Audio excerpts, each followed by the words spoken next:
நாடு முழுக்க பல்வேறு குற்ற சம்பவங்கள் நடந்துட்டு தான் இருக்கு. காவல்துறையினரும் விசாரிச்சுட்டு தான் இருக்காங்க. அது மாதிரியான குற்றங்களின் தொகுப்பு தான் நிகழ்த்தகவு.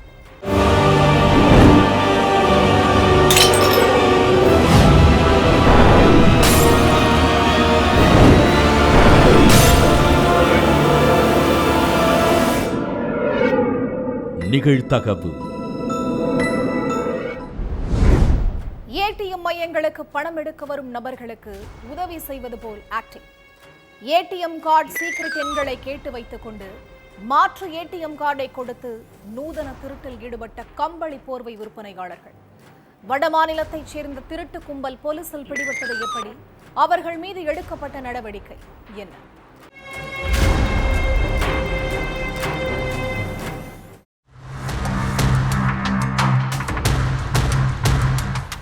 கடந்த அக்டோபர் 7ஆம் தேதி கும்மிடிப்பூண்டி பஜார் பகுதியில் உள்ள ஏடிஎம் மையத்துக்கு பணம் எடுக்க போயிருக்காரு 31 வயசான இளைஞர் யுவராஜ். 3 முறை முயற்சி பண்ணியும் பணம் எடுக்க முடியல.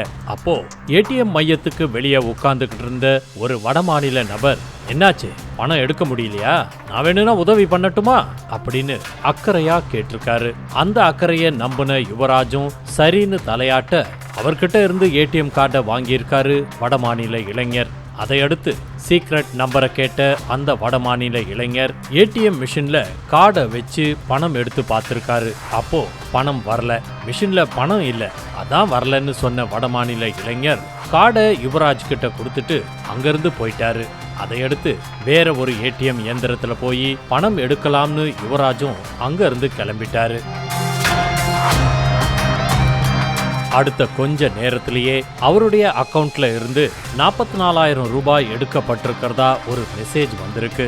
அதை பார்த்து ஷாக்கான யுவராஜ் ஏடிஎம் கார்டு தாங்கிட்ட இருக்கும்போது வேற யாரு பணத்தை எடுத்திருப்பாங்கன்னு தெரியாம பேங்க்ல போய் விசாரிச்சிருக்காரு. அப்போ வங்கி ஊழியர்கள் உங்களுடைய ஏடிஎம் கார்டு மூலமா தான் பணம் எடுக்கப்பட்டிருக்கு அப்படின்னு சொல்லியிருக்காரு. அப்பதான் யுவராஜுக்கு தனக்கு உதவி செஞ்ச வடமாநில நபர் மேல சந்தேகம் வந்திருக்கு. அதையடுத்து போலீஸ்ல கம்ப்ளைண்ட் கொடுத்திருக்காரு. அதுக்கு பிறகு ஏடிஎம் இயந்திரத்துல இருந்து சிசிடிவி கேமராக்கள், அந்த சாலைகள் முழுவதும் இருந்த சிசிடிவி கேமராக்களையும் ஆய்வு பண்ணியிருக்காங்க. அதுல அந்த வடமாநில இளைஞரை யுவராஜ் அடையாளம் காட்டினாரு. அதுக்கு பிறகு அந்த வடமாநில இளைஞரை பத்தி விசாரணையில இறங்கின போலீசாருக்கு கும்மிடிப்பூண்டி சுற்று வட்டார பகுதிகளில் உள்ள எல்லா ஏடிஎம் மையத்துக்கும் அந்த இளைஞர் அடிக்கடி வந்து போறது தெரிய வந்திருக்கு. அதனால எல்லா ஏடிஎம் மையத்திலையும் கண்காணிப்பு பணியில ஈடுபட்டிருக்காங்க போலீசார். அதுல ஒரு ஏடிஎம் மையம் பக்கத்திலேயே சிக்கின அந்த வடமாநில இளைஞரை சுத்தி வளைச்சு விசாரணை நடத்தியிருக்காங்க.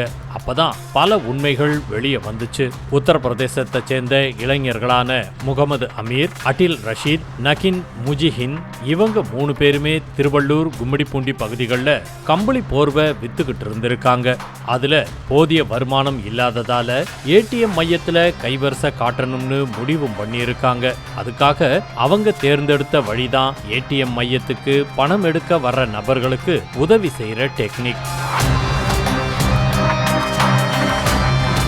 பணம் எடுக்க முயற்சி பண்ணிட்டு வேற ஏடிஎம் மையத்துக்கு திரும்பி போற நபர்கள், முதியோர்கள், படிக்காத பெண்கள், இவங்களை குறிவச்சு அவங்க கிட்ட இருந்து ஏடிஎம் கார்டு சீக்ரெட் நம்பரை கேட்டு வச்சுக்கிட்டு அவங்களுக்கு வேற ஒரு கார்டை கொடுத்து அனுப்பிடுவாங்க வடமாநில இளைஞர்கள். அதையடுத்து அந்த சீக்ரெட் நம்பரை பயன்படுத்தி அவங்க அக்கவுண்ட்ல இருக்கிற பணத்தை திருடுறது தான் இவங்களுடைய வழக்கம். அப்படித்தான் கோட்டக்கரை பகுதியை சேர்ந்த யுவராஜ் கிட்டையும் தன்னுடைய கேடி வேலையை காட்டியிருக்காங்க வடமாநில இளைஞர்கள். அதுக்கு பிறகு தீவிர விசாரணையில இறங்கின போலீசார் 3 வடமாநில இளைஞர்களையும் கைது செய்ததோட அவங்க தங்கி இருந்த தனியார் விடுதியில இருந்து 94 போலி ஏடிஎம் கார்டுகளையும் பறிமுதல் பண்ணியிருக்காங்க. கம்பளி போர்வை விக்கிறேங்கிற போர்வையில ஏடிஎம் கார்டுகளை வச்சு திருட்டு வேலையில ஈடுபட்ட வடமாநில இளைஞர்கள் 3 பேரும் இப்போ புழல் சிறையில கம்பி எண்ணிக்கிட்டு இருக்காங்க. திருமணம் செய்து கொள்வதாக ஆசை வார்த்தை கூறி சீட்டிங். இளம் பெண்ணிடம் ரூபாய் 5 லட்சத்தை சுருட்டிய இளைஞர். கொடுத்த பணத்தை திருப்பி கேட்டால் திமிர் பேச்சு. நியாயம் தேடி போலீஸ் ஸ்டேஷன் வாசல் படியேறிய இளம்பெண். சீட்டிங் செய்த இளைஞன் சிக்கினானா? காவல்துறை எடுத்த நடவடிக்கை என்ன?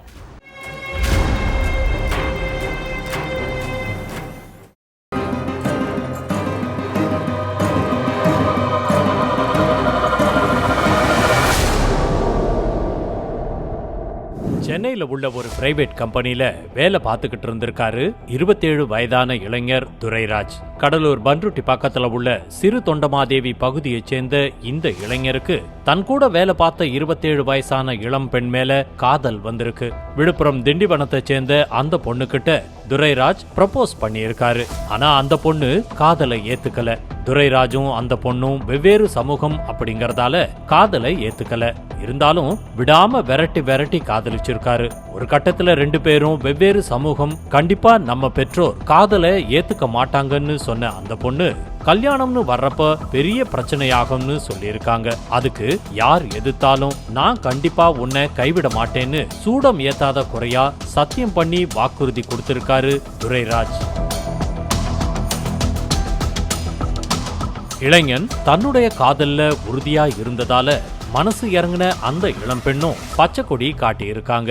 அடுத்து 2 பேரும் சேர்ந்து பல இடங்களுக்கு வெளியே போறது, கோவிலுக்கு போறது, சினிமா போறதுன்னு காதலை வளர்த்திருக்காங்க. இதுக்கு மத்தியில இளம் பெண் வீட்டுல கல்யாண பேச்சை எடுத்திருக்காங்க. அப்போ தான் துரைராஜ காதலிக்கிறதாகவும் அவர்தான் கல்யாணம் பண்ணிக்குவேன்னு சொல்லி இருக்காங்க. மகளுடைய ஆசைய புரிஞ்சுக்கிட்ட பெற்றோர் சமூகத்தை பார்க்காம அவங்க சந்தோஷமா இருந்தா போதும்னு நினைச்சு கல்யாணத்துக்கு ஓகே சொல்லியிருக்காங்க. தன்னுடைய பெற்றோர் எந்த பிரச்சனையும் பண்ணாம கல்யாணத்துக்கு சம்மதிப்பாங்கன்னு நினைச்சு பார்க்காத இளம்பெண் அந்த விஷயத்த துரைராஜ் கிட்ட சந்தோஷமா சொன்னதோட உங்க வீட்லயும் பேசிரு, சீக்கிரம் கல்யாணம் பண்ணிக்கலாம்னு சொல்லியிருக்காங்க.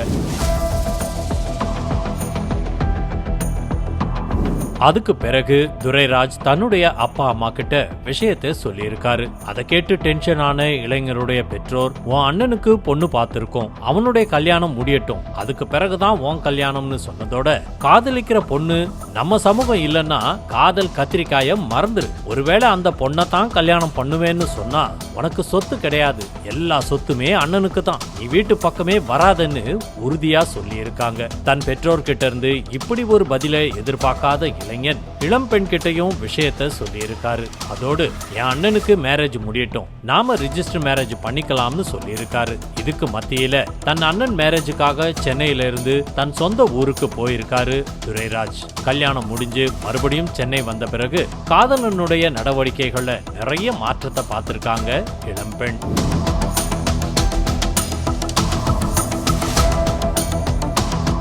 முகம் கொடுத்து பேசாம, வீடியோ காலை அட்டன் பண்ணாம, மெசேஜ்களை பார்த்தாலும் ரிப்ளை பண்ணாம இருந்திருக்காரு. அதனால வருத்தப்பட்ட அந்த இளம்பெண் காதலன் கிட்டேயே காரணத்தையும் கேட்டிருக்காங்க. அதுக்கு உப்பு சப்பில்லாத காரணங்களை சொல்லி மழுப்பி இருக்காரு. அதனால சந்தேகமடைஞ்ச இளம்பெண் காதலனுடைய உறவுக்கார பொண்ணுக்கு போன் பண்ணி விஷயத்த சொல்லி இருக்காங்க. அதுக்கு துரைராஜோட அண்ணன் கல்யாணத்துக்கு வந்த ஒரு உறவுக்கார பொண்ண அவங்க பெற்றோர் பேசி முடிச்சிருக்கிறதாவும், அந்த பொண்ணு கை நிறைய சம்பளம் வாங்கறதாவும், அவங்களதான் துரைராஜ் கல்யாணம் பண்ணிப்பாருன்னு குண்டை தூக்கி போட்டதோட பேசி முடிச்ச பொண்ணோட போட்டோவையும் அனுப்பி வச்சிருக்காங்க. அதை பார்த்து ஷாக்கான அந்த இளம்பெண் தன்னுடைய காதலன் கிட்ட நியாயம் கேட்டிருக்காங்க. அதுக்கு சமூகத்தை காரணம் காட்டி தன் பெற்றோர் காதலை ஏத்துக்கலன்னு சொன்ன துரைராஜ் கல்யாணத்துக்கும் மறுப்பு சொல்லியிருக்காரு. காதலிக்க ஆரம்பிக்கும் போதே நான் எத்தனை முறை சொன்னேன் என கதறி அழுத இளம்பெண் எனக்கு ஒரு பதில் சொல்லுன்னு கேட்டிருக்காங்க. ஆனா அத துரைராஜ் காதல வாங்கின மாதிரியே தெரியல. காதலன் கிட்ட நியாயம் கேட்டு பார்த்து மனசு உடைஞ்ச அந்த பொண்ணு இதுவரைக்கும் தன்கிட்ட வாங்கின 5 லட்சம் ரூபாய திருப்பி கொடுன்னு கேட்டிருக்காங்க. அந்த பணத்தை திருப்பி கொடுக்காத துரைராஜ் இளம்பெண்ணை தகாத வார்த்தைகளால திட்டி இருக்காரு. அதுக்கு பிறகு வீடியோக்கள், ஆடியோக்கள், போட்டோக்கள், SMS, கூகுள் பேன்னு அத்தனை ஆதாரங்களையும் கொடுத்து காவல் நிலையத்துல கம்ப்ளைண்ட் கொடுத்திருக்காங்க அந்த இளம்பெண். அதையடுத்து வழக்கு பதிவு பண்ண ரோஷனை போலீசார் காதலன் துரைராஜ கைது பண்ணி கம்பி எண்ண வச்சிருக்காங்க. கொடூரமான முறையில் உயிரிழந்து கிடந்த மகனின் சடலத்தை பார்த்ததும் நெஞ்சை பிடித்தவாறு சரிந்து விழுந்து உயிரிழந்த தாய். 17 வயது சிறுவனால் பறிபோன தாய் மகன் உயிர். தாய் செய்த ஒரு செயலால் கொலையாளியாக மாறிய 17 வயது சிறுவன். 42 வயதான நபரை 17 வயது சிறுவன் வெட்டி சாய்த்ததற்கு என்ன காரணம்? அந்த சிறுவனின் தாய் அப்படி என்ன செய்தார்? பின்னணி என்ன?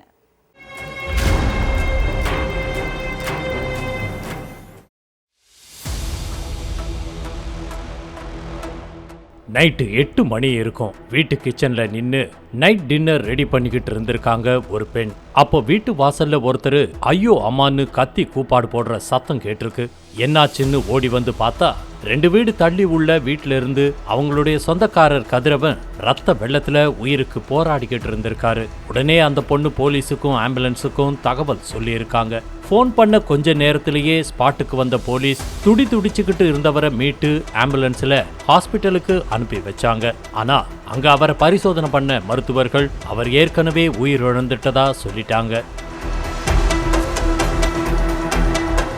மகன் ரத்த வெள்ளத்துல சடலமா கிடந்ததை பார்த்து தாய் ஜானகி மயங்கி விழுந்துட்டாங்க. உடனே அங்க இருந்தவங்க ஜானகியை மீட்டு ஹாஸ்பிட்டலுக்கு கூட்டிட்டு போனாங்க. அங்க ஜானகிய பரிசோதனை பண்ண மருத்துவர்கள் அவங்க உயிரிழந்துட்டதா சொல்லிட்டாங்க. அதுக்கு பிறகு கதிரவனை யாரு கொலை பண்ணது அப்படிங்கறத கண்டுபிடிக்க விசாரணையில இறங்குனாங்க போலீஸ். அப்பதான் பல கேள்விகளுக்கு பதில் கிடைச்சிருக்கு. நாமக்கல் சேந்தமங்கலம் பக்கத்துல உள்ள பேளுக்குறிச்சி அம்பேத்கர் நகரை சேர்ந்தவங்க சங்கீதா. இவங்களுக்கு கல்யாணமாகி ஒரு மகளும் 17 வயசுல ஒரு மகனும் இருக்காங்க.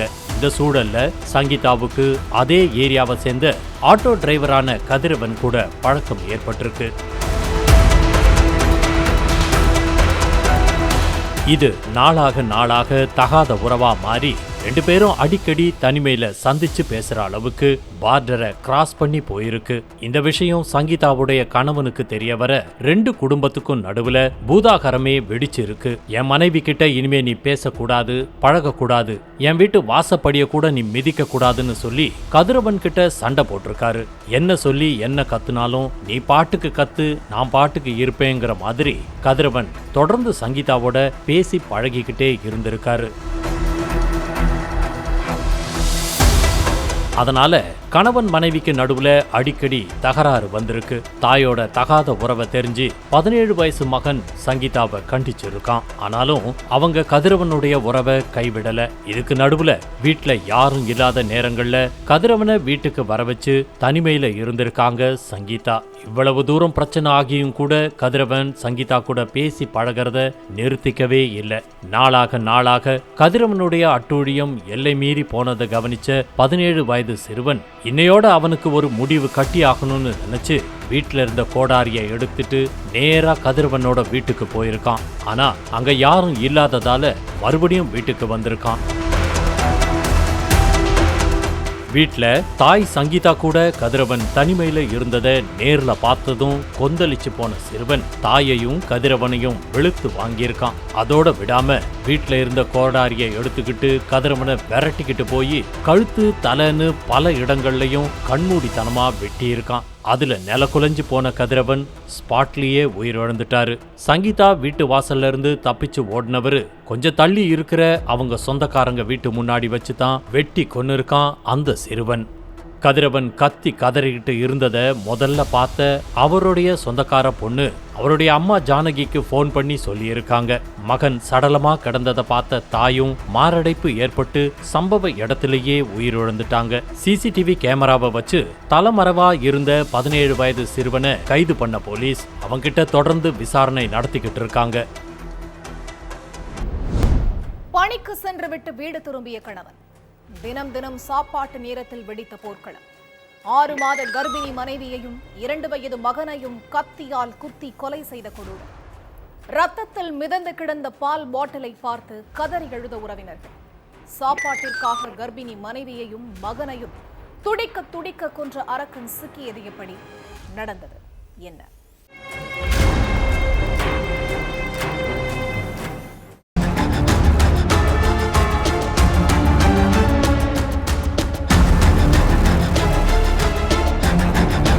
காலை நேரம் கர்ப்பிணி மகள் ரூபி போன் எடுக்காததால சர்தேப்பூர் கிராமத்துல உள்ள மக வீட்டுக்கு போயிருக்காங்க தாய். வீட்டு வாசல்ல காலடி எடுத்து வச்சதும் ரூபின்னு கூட்டு பார்த்திருக்காங்க. ஆனா ரூபி கிட்ட இருந்து எந்த ரெஸ்பான்ஸும் இல்ல. அப்போ கதவு லேசா திறந்து இருந்ததை பார்த்து வீட்டுக்குள்ள போனவங்க கத்தி கூச்சல் போட்டிருக்காங்க. அவங்களுடைய அலறல் சத்தத்தை கேட்டு அக்கம் பக்கத்துல இருந்து ஓடி வந்த சொந்தக்காரங்களும் அரண்டு போய் நின்னு இருக்காங்க. ஏன்னா வீட்டுக்குள்ள 6 மாத கர்ப்பிணியா இருந்த ரூபியும் 2 வயசு மகனும் ரத்த வெள்ளத்துல சடலமா கிடந்திருக்காங்க. அடுத்து தகவல் தெரிஞ்சு ஸ்பாட்டுக்கு வந்த போலீஸ் 2 சடலங்களையும் கைப்பற்றி விசாரணையில இறங்குனாங்க. ரூபியையும் சிறுவனையும் கொன்னது யாரு, பணத்துக்காக கொள்ளை கும்பல் ஏதாவது வீடு புகுந்து தாயையும் மகனையும் கொலை பண்ணிருப்பாங்களான்னு இப்படி பல்வேறு கோணங்கள்ல விசாரணையை தொடங்கினாங்க. அப்பதான் ரொம்ப நேரமா ரூபியோட கணவர் சுரேந்தர் யாதவ் ஆளையே காணோம்னு அங்க உள்ளவங்க சொல்லியிருக்காங்க. உடனே போலீஸோடைய சந்தேக பார்வை சுரேந்தர் பக்கம் திரும்பி இருக்கு. அதுக்கு பிறகு சுரேந்தர் இருக்கிற இடம் தெரிஞ்சு அவனை பிடிச்சு விசாரிச்சப்பதான் ரூபிக்கும் 2 வயசு சிறுவனுக்கும் என்ன நடந்துச்சு அப்படிங்கிறது போலீஸுக்கு தெரிஞ்சிருக்கு. உத்தரப்பிரதேச மாநிலம் கான்பூர்ல உள்ள சர்தேபூர் கிராமத்தை சேர்ந்த ரூபிக்கும் அதே கிராமத்தை சேர்ந்த சுரேந்தர் யாதவுக்கும் 6 வருஷத்துக்கு முன்னாடி கல்யாணம் நடந்திருக்கு. இந்த தம்பதிக்கு 2 வயசுல ஒரு மகன் இருந்த நிலையில ரூபி 2ஆவதா கர்ப்பம் ஆகியிருக்காங்க. வெளியூர்ல வேலை பார்த்துக்கிட்டு இருந்த சுரேந்தர் மாசத்துல 2 முறை வீட்டுக்கு வந்து போவாரு. ரூபிக்கு 33 வயசு, சுரேந்தருக்கு 43 வயசு. கணவன் மனைவிக்கு இடையில 10 வயசு வித்தியாசம் இருந்ததால ஆரம்பத்துல இருந்தே 2 பேருக்கும் முட்டலும் மோதலும் இருந்துகிட்டே தான் இருந்திருக்கு. இப்படிப்பட்ட சூழ்நிலையில சுரேந்தர் அடிக்கடி மனைவியையும் மகனையும் தனியா விட்டுட்டு வெளியூருக்கு போறதும் வர்றதுமா இருந்ததால கணவன் மனைவிக்குள்ள இருந்த நெருக்கம் படிப்படியா குறைஞ்சிருக்கு. வெளியூர்ல இருந்து மனைவிக்கு போன் பண்ணப்பெல்லாம் போன் பிஸினே வந்திருக்கு. இதுதான் எல்லா பிரச்சனைக்கும் ஆரம்ப புள்ளியாவே இருந்திருக்கு. எப்ப பார்த்தாலும் செல்போன்ல பேசுறதும் ஆன்லைன்லயே இருக்கிறதும் ரூபி நடவடிக்கைகள்ல நிறைய மாற்றங்கள் இருந்ததால மனைவியுடைய நடத்தை மேல கணவர் சுரேந்தருக்கு சந்தேகம் வந்திருக்கு. அதனாலேயே கணவன் மனைவிக்கு நடுவுல அடிக்கடி வாய் தகராறும் ஏற்பட்டிருக்கு. இதுக்கு இடையில கடந்த 11ஆம் தேதி வழக்கம் போல வெளியில போயிட்டு இரவு வீட்டுக்கு வந்திருக்காரு சுரேந்தர். அப்ப 6 மாச கர்ப்பிணியா இருந்த ரூபி டயர்டா இருந்ததால சாப்பாடு எதுவும் செய்யாம கட்டில்ல படுத்துக்கிட்டு இருந்திருக்காங்க. அந்த நேரத்துல மது போதையில வீட்டுக்கு வந்த சுரேந்தர் சாப்பிட கிச்சனுக்கு போக அங்க எதுவுமே இல்ல. அதனால ஆத்திரம் அடைஞ்சவரு ஏன் சாப்பாடு செய்யலன்னு சொல்லி கர்ப்பிணின்னு கூட பார்க்காம ரூபியோடைய முடிய பிடிச்சு சரமாரியா தாக்கி இருக்கான். அது மட்டும் இல்லாம கிச்சன்ல இருந்த கத்தியை எடுத்துட்டு வந்து அவங்களுடைய கழுத்து மற்றும் தலை பகுதிகள்ல கத்தியால குத்தி கிழிச்சிருக்கான். அதை பார்த்து அழுதுகிட்டே இருந்த 2 வயசு மகனையும் கொஞ்சம் கூட ஈவு இறக்கமே இல்லாம அதே கத்தியால கழுத்து அறுத்து துடிக்க கொன்னிருக்கான். அதுக்கு பிறகு போதையில மயங்கி விழுந்த சுரேந்தருக்கு கொஞ்ச நேரத்துக்கு பிறகு போதை தெளிஞ்சிருக்கு. அப்போ மனைவியும் மகனும் ரத்த வெள்ளத்துல சடலமா கடந்ததை பார்த்து அழுது இருக்கான். போதையில கொலை பண்ணிட்டோமேன்னு பயந்து போன சுரேந்தர் அங்கிருந்து தப்பிச்சு போயிட்டான். அடுத்து செல்போன் நம்பரை வச்சு அவனை பிடிச்சு விசாரிச்சப்பதான் மொத்த உண்மையையும் சொல்லியிருக்கான் சுரேந்தர். அதுக்கப்புறம் அவன் மேல மர்டர் கேஸ் ஃபைல் பண்ண போலீஸ் அவனை அரெஸ்ட் பண்ணி சிறையில தள்ளிட்டாங்க. இன்ஸ்டாவில் அறிமுகமான இளைஞரை நம்பி மோசம் போன இளம்பெண். வாயில் சர்க்கரை தடவியது போல் இனிக்க பேசி ஃப்ராடுத்தனம். காதல் என்ற பெயரில் இளம்பெண்ணை வீடியோ காலில் நிர்வாணமாக வர சொல்லி பேசிய கொடூரம். இளம்பெண் நிர்வாணமாக பேசுவதை ரெக்கார்ட் செய்து பண மோசடியில் ஈடுபட்ட அரக்கன் சிக்கினானா? நடந்தது என்ன?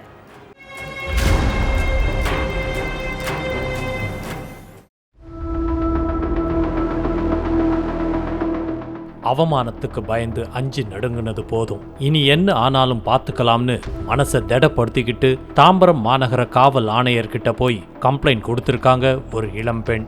அந்த கம்ப்ளைண்ட்டை வாங்கிக்கிட்டு இளம்பெண் கிட்ட நடத்தின விசாரணையில தான் ஒரு இளைஞருடைய தில்லுமுள்ளு வேலையே வெளிச்சத்துக்கு வந்திருக்கு. சென்னை பெருங்களத்தூரை சேர்ந்த இளம்பெண் தன்னுடைய இன்ஸ்டா பக்கத்துல எந்த போஸ்ட் போட்டாலும் ஒரு இளைஞன் மறக்காம லைக்ஸ் போட்டதோட அந்த பெண்ணோட அழக வர்ணிச்சு பிரைவேட்டா மெசேஜும் அனுப்பியிருக்கான். ஆரம்பத்துல அந்த லைக்குகளையும் மெசேஜையும் கண்டுக்காத அந்த இளம்பெண் ஒரு கட்டத்துல நீங்க யாரு, எனக்கு ஏன் SMS பண்றீங்கன்னு கேட்டிருக்காங்க. உங்களோட அழகுதான் என்னைய பேசவே வைக்குதுன்னு தலையில ஐஸ் கட்டிய தூக்கி வச்ச 23 வயசான இளைஞன் சைஜு தன் காதல் வலையிலையும் விழ வச்சிருக்கான். கன்னியாகுமரி மார்த்தாண்டம் பகுதியை சேர்ந்த சைஜு அந்த இளம் பெண் கிட்ட அந்தரங்க புகைப்படங்கள் வீடியோக்களை அனுப்ப சொல்லியிருக்காரு. அதுக்கு அந்த பெண் மறுக்க, திருமணம் செய்ய போறதே நான் தான், என்கிட்ட உனக்கு என்ன ஒளிவு மறைவுன்னு சொன்ன இளைஞன் என்ன நம்பலையான்னு வீடியோ கால்ல முகத்தை பரிதாபமா வச்சுக்கிட்டு பேசியிருக்கான். அதோட என்ன நம்பலன்னா நீ அனுப்ப வேண்டாம்னு நல்லவன் மாதிரியே பேசியிருக்கான். அந்த பேச்ச நம்பின இளம் பெண்ணும் ஒருவித தயக்கத்தோடையே சைஜுவுக்கு அந்தரங்க புகைப்படங்கள் வீடியோக்களை அனுப்பி இருக்காங்க. அந்த வீடியோக்கள் போட்டோக்களை தன்னுடைய போன்ல சேவ் பண்ணி வச்சுக்கிட்ட சைஜு அடுத்து அந்த பொண்ணுகிட்ட பணம் கேட்க ஆரம்பிச்சிருக்கான். 1000 2000 கேட்டப்ப ஏன் எதுக்குன்னு கேட்காம அனுப்புன அந்த இளம்பெண் 10,000 20,000 கேட்டப்ப எதுக்கு பணம், என்கிட்ட இல்ல அப்படின்னு சொல்லியிருக்காங்க. அப்பதான் சைஜுவோட சுயரூபமே வெளியே வந்திருக்கு. நான் கேட்குற பணத்தை அனுப்புனா அந்தரங்க புகைப்படங்கள் என் ஃபோன்ல மட்டும்தான் இருக்கும். பணம் அனுப்பலன்னா வீடியோக்களும் போட்டோக்களும் பலருடைய ஃபோன்லயும் இருக்கும். சமூக வலைத்தளத்துல வெளியிட்டுருவேன் அப்படின்னு மிரட்டியிருக்கான். இளைஞனை உண்மையா காதலிச்ச அந்த பொண்ணுக்கு இந்த மிரட்டல் அதிர்ச்சியை ஏற்படுத்தி இருக்கு. அடுத்து நாம பிரேக்கப் பண்ணிக்கலாம்னு சொன்ன அந்த இளம்பெண் பணம் கேட்கிற வேலையெல்லாம் வச்சுக்காதன்னு கண்டிச்சு இருக்காங்க. அப்போ நான் உன்னை காதலிக்கவே இல்லை, பணம் பறிக்கத்தான் அந்தரங்க புகைப்படங்களை எல்லாம் கேட்டேன்னு குண்டை தூக்கி போட்ட சைஜு மானம் முக்கியமா மணி முக்கியமான்னு யோசிச்சுக்கோன்னு மீண்டும் மீண்டும் மிரட்டி இருக்கான். அதனால மானத்துக்கு பயந்த இளம்பெண் கடன் வாங்கியும் அப்பா அம்மாவுக்கு தெரியாமையும் வீட்டுல பணத்தை எடுத்தும் சைஜுவுக்கு இதுவரைக்கும் 1,60,000 ரூபாய் வரைக்கும் அனுப்பி இருக்காங்க. ஆனாலும் அவனுடைய மிரட்டல் முடிவுக்கு வந்த மாதிரியே தெரியல. டார்ச்சர் அதிகமா தான் ஆகியிருக்கு. பொறுத்து பார்த்து ஒரு கட்டத்துல பொறுமை இழந்த அந்த இளம்பெண் இனி அவமானத்தை பார்த்தா அணுவா சாக வேண்டியதான் இருக்கும் அப்படின்னு நினைச்சு தாம்பரம் மாநகர காவல் ஆணையர் அமல்ராஜ் கிட்ட நடந்த விவரத்தை ஒண்ணு விடாம சொல்லி கம்ப்ளைண்ட் கொடுத்திருக்காங்க. அடுத்து இளைஞனுடைய செல்போன் சிக்னலை ட்ரேஸ் பண்ணி விசாரணையில இறங்கின தனிப்படை போலீசார் மார்த்தாண்டத்துல பதுங்கி இருந்த சைஜுவை மடக்கி பிடிச்சதோட அவங்கிட்ட இருந்த 2 செல்போன்களையும் பறிமுதல் பண்ணியிருக்காங்க. அடுத்து நடத்தின விசாரணையில மேலும் பல தகவல்கள் தெரிய வந்திருக்கு.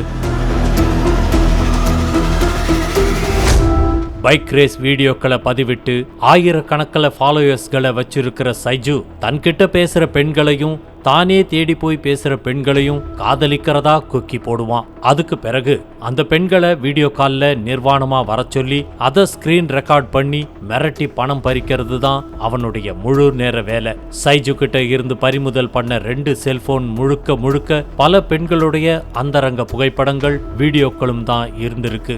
இதே மாதிரி பல பெண்கள் கிட்ட மிரட்டி பணம் பறிச்சிருக்கிற ஆடியோக்களும் இருக்குது. அந்த வீடியோக்கள் மற்றும் ஆடியோக்களை வச்சு பாதிக்கப்பட்ட பெண்கள் கிட்ட விசாரணை நடத்திக்கிட்டு இருக்காங்க. முகம் சிதைந்து கொடூரமாக உயிரிழந்து கிடந்த பெண்ணை பார்த்து கதறிய உறவினர்கள். கணவனால் சித்திரவதை அனுபவித்த பெண் தென்னந்தோப்பிலிருந்து சடலமாக மீட்கப்பட்டது எப்படி? இளம் பெண்ணை கொலை செய்தது யார்? தோப்பில் நடந்தது என்ன?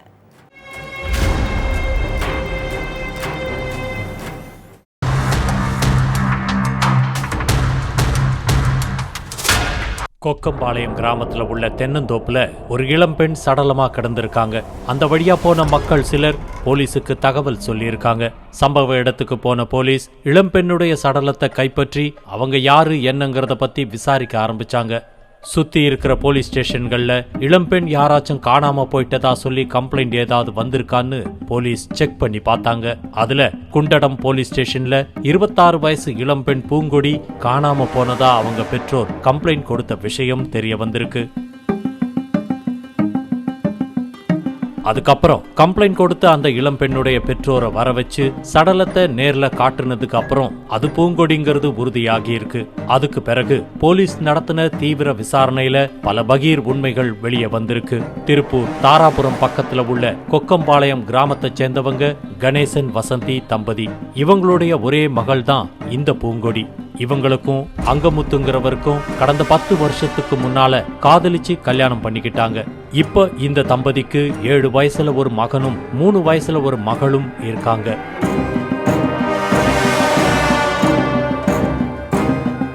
ஒரே மகளுங்கிறதால பூங்கொடியோட பெற்றோரும் மகளுடைய காதலுக்கு எதிர்ப்பு தெரிவிக்காம மாப்பிள்ளை அங்கமுத்துவுக்கு பணம் மற்றும் நகைகளை வரதட்சணையா கொடுத்து கல்யாணம் பண்ணி வச்சிருக்காங்க. பெத்து வளர்த்த பொண்ணையும் கட்டி கொடுத்துட்டு இப்படி லட்சக்கணக்கில் வரதட்சணையும் கொடுத்திருக்காங்க பூங்கொடியோட பெற்றோர். இவ்வளவு பணம், நகை, சொத்து எல்லாத்தையும் வாங்கிக்கிட்ட அங்கமுத்து கல்யாணம் முடிஞ்ச சில வருஷங்கள் மட்டுமே மனைவி கூட சந்தோஷமா குடும்பம் நடத்தி இருக்காரு.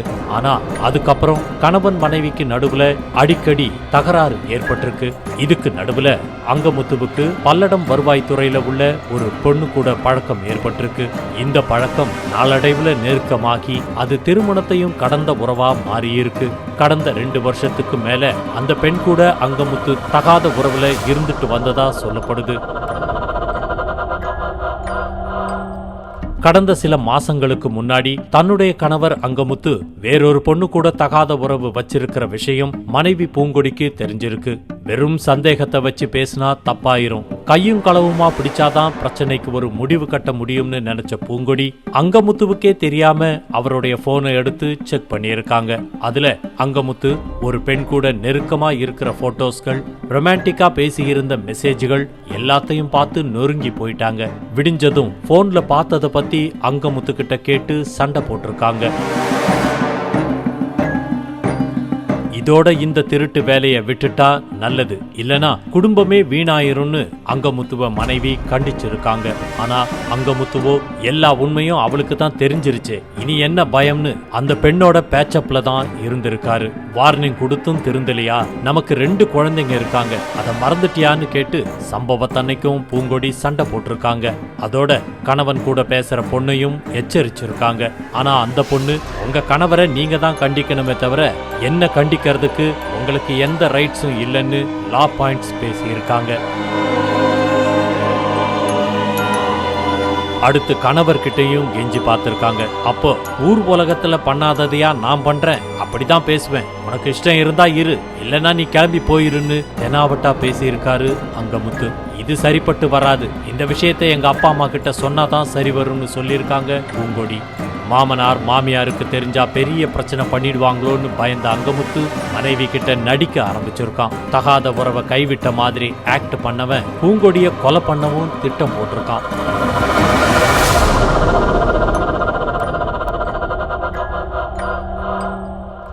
சம்பவத்தன்னைக்கு மனைவி கிட்ட வெளியே போகலான்னு சொல்லி தன்னுடைய பைக்ல கூட்டிட்டு போன அங்கமுத்து மொண்டிக்காட்டு தோட்டம் பகுதிக்கு வந்ததும் வண்டியை நிறுத்தி இருக்கான். கொஞ்ச நேரம் தோட்டத்துல உட்கார்ந்து பேசிட்டு போகலாம்னு அங்கமுத்து சொல்லவே பூங்கொடியும் போயிருக்காங்க. அங்க போனதும் கீழே கடந்த மரக்கட்டையை எடுத்து மனைவி தலையையும் முகத்தையும் செதைச்சி துடிக்க துடிக்க கொன்னிருக்கான். அதுக்கு பிறகு அந்த மரக்கட்டைய அங்க இருந்த கிணத்துக்குள்ள வீசிட்டு பைக்கை எடுத்துக்கிட்டு தப்பிச்சு போயிருக்கான். சடலம் மீட்கப்பட்ட இடத்துல இருந்த செல்போன் நம்பரை ட்ரேஸ் பண்ணி அங்கமுத்துவை பிடிச்சு விசாரிச்சதுலதான் இந்த கொலைக்கான காரணம் தெரிய வந்துச்சு.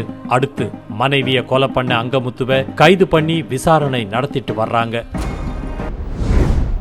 ஒவ்வொரு குற்றங்களின் முடிவும் சட்டத்தின் கையில். விசாரணை தொடரும், பார்க்கலாம் அடுத்த நிகழ்தகவில்.